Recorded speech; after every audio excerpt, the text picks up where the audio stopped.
Sending up red flags and burning up social media. Proposals for forcing smaller school districts around Connecticut to regionalize in an effort to save money and resources. Chief Political Correspondent Mark Davis joining us live with more on this tonight. Good evening, Mark. Hi, Scott and Ann. Good evening, everyone from the Hartford Newsroom. You remember regionalization and shared services. They were big buzzwords during last fall's campaign on potential ways to save money for state government. Well, these proposals are getting a lot of blowback.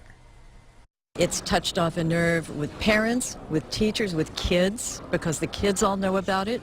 What she's talking about is two proposals at the state capitol to regionalize school districts. One would call for the regionalization of school districts in towns with less than 40,000 residents, which is a lot of towns.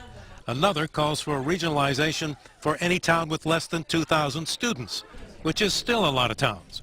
There are far too many small, independent, single-town school districts in the state. It's really inefficient, especially since many of them are actually losing school populations. That sent shivers throughout our small towns. I think there was a lot of concern about what that would mean and why they would force consolidation based on an arbitrary threshold such as population.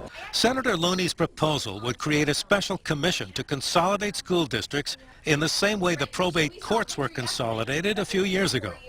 Governor Lamont talked about this kind of consolidation during the campaign, and his office says he remains open to the proposals. There is, in addition, absolutely nothing in this bill that indicates that it has anything to do with improving the quality of education or even maintaining it.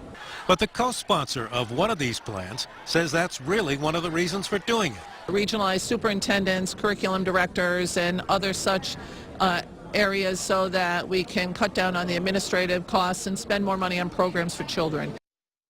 Now, the Connecticut Conference of Small Towns and the Connecticut Conference of Municipalities both say that regionalization does not necessarily save money and that we need to move slowly on this. Senator Looney says it's just a place to start the conversation. Live from the Hartford Newsroom, Mark Davis, News 8.